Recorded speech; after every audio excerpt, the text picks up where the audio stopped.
Hi everyone, this is Module 6 Part 1 and we're starting on physics. So we just finished with chemistry and we're moving into motion. So go ahead and get your textbook out. If you want to have your notes out and a pencil, grab that now. Here we go. So what is motion? Motion is just a change in position. So everything in our universe is moving. There's atoms even that are moving, that vibrate. So even though this board looks like it's not moving, the atoms and the molecules that make it up are vibrating. The sun is moving, the planets are moving, the stars even move. And so it means that there's nothing that's perfectly stationary. So we have to figure out how we can measure motion because all motion is relative. So we need what's called a reference point, and it's a point against which direction is measured. So for example, like if we see the sun setting over the horizon, is the sun moving or are we moving? Well, we need a reference point. So in space, the Earth is moving relative to the sun. And on Earth, the sun is moving relative to us. Or if you have a car going by a person standing here, the person standing here is watching the car move along. It looks like the car is moving. And it might look opposite from a person sitting in a car looking out, or the person in the car might have a person next to them, and to them, that person sitting next to them, it doesn't look like they're moving at all. So let's talk about measuring distance and measuring displacement. So distance is the length of a path between 2 points. So from the starting point to the ending point, that's distance. Distance is a scalar quantity, so it's only measuring the magnitude. Okay, when we measure displacement, this is the distance an object travels plus the direction from the starting point. Okay, so displacement is a vector quantity. That means it measures the magnitude and the direction. And so, for example, this vector is showing that this object is traveling 2 kilometers east. So it has to have the direction, and then it has to have the magnitude, which is the 2 kilometers. And then this one would be 4 kilometers west. So it's going the opposite direction. So here's an example of distance. Let's say we're at home and we walk to the store. So we drive, whatever. We're traveling 1 mile this direction, 1 mile this direction, 2 miles this direction, and then we turn in 1 mile this direction to get to the store. So our total trip would be 1, 2, 3, 4, 5 miles. Now, it's 5 miles, but it doesn't tell you a direction, does it? It just tells you a distance. Now, what would the displacement be if we're going from start to end? So it's going to be a straight line, which is the resultant vector. So it's actually going to be a shorter distance across there. So our displacement is actually 0 miles. So let's call this length here 4 miles. So if this is 4 miles to the store and then 4 miles home, and I'm just realizing that I made a mistake. Did you guys catch my mistake? This is not 5 miles. This is 10 miles because we're doing the round trip. So 5 miles there and 5 miles back. With the displacement, let's call this 4 miles. So it would be 4 miles there and 4 miles back. This is like saying 4 miles positive plus 4 miles negative. And so the displacement is actually 0 miles. With the vectors, the length is the magnitude, and the arrows can show the direction, positive or negative. In the previous example, to find the total distance, we added the magnitude of each of the vectors right here. I don't know if that's exactly what I drew before. And then to find the displacement, you would use the resultant vector, which is just a straight line from the start to the finish. I kind of sped through a lot. We are now on page 192 where it starts to talk about speed and velocity. Okay, so speed tells us how quickly an object is moving in relation to a reference point. So speed is a scalar quantity and it only measures the magnitude. Now velocity tells us how quickly and in what direction an object is moving. So velocity is a vector quantity, and velocity is the rate at which an object changes its position.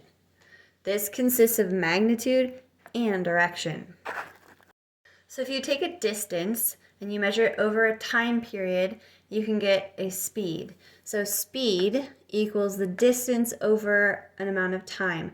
This could be like meters, and this would be seconds. So meters per second or miles per hour. Okay, this would be the velocity, and this is displacement over time. The biggest difference between these two is this one has a direction. This formula is used to determine the average speed. So an instantaneous speed is a speed that is happening at any given moment, and this would be like a speedometer in a car where it's constantly measuring that. But this one is an average speed over time. And when you're given a word problem, it's pretty easy to just plug in numbers for the distance. They might give you a number of miles or a number of seconds or a number of hours, and you just plug that in and divide and do the math. That's pretty easy. But let's just go over unit conversions real quick. So on page 195, part B, it says, what is the speed of the car from the previous problem in meters per second? So if we wanted to take miles and turn it to meters, we would need the unit conversion. So remember, we would take the 78 miles and keep your units there, turn it into a fraction by putting it over 1, times line. Now we need to use our unit conversion.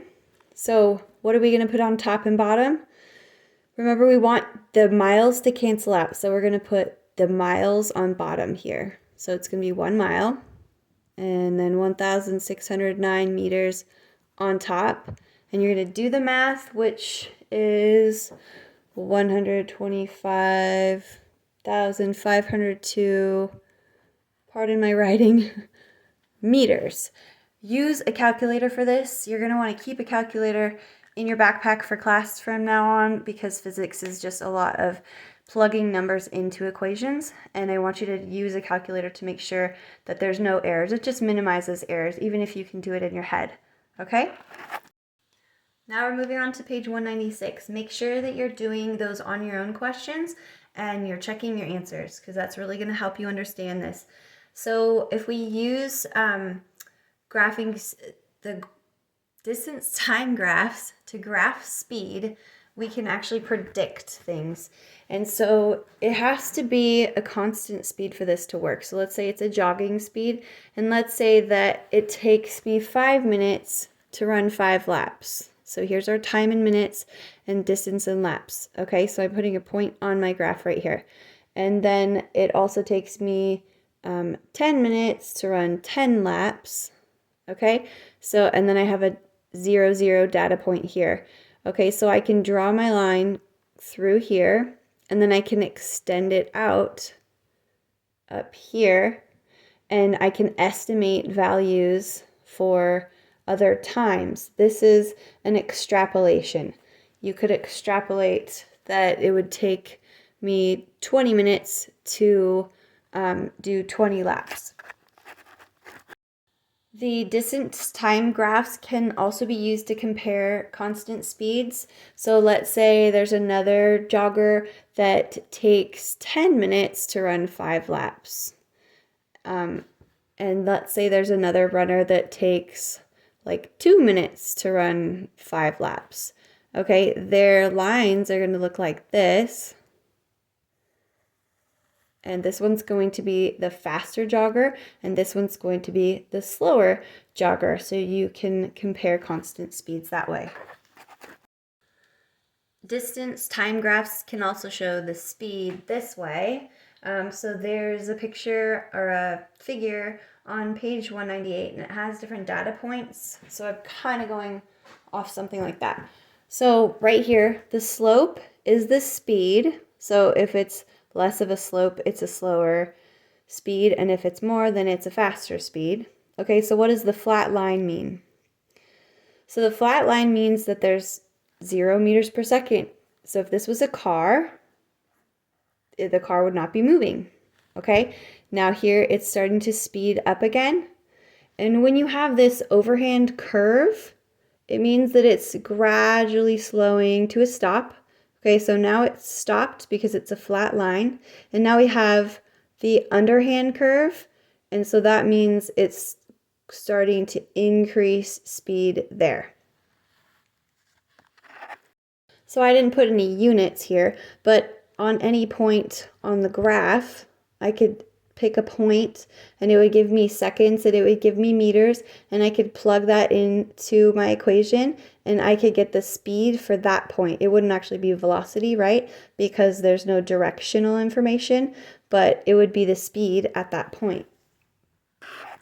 I want you to read through experiment 6.1 so that you're ready to perform that experiment. And then after the experiment, you can read pages 202 to 203, and it'll kind of explain what we were talking about in the experiment. If you want to read that ahead of time too, that's totally fine. All right, thanks for watching.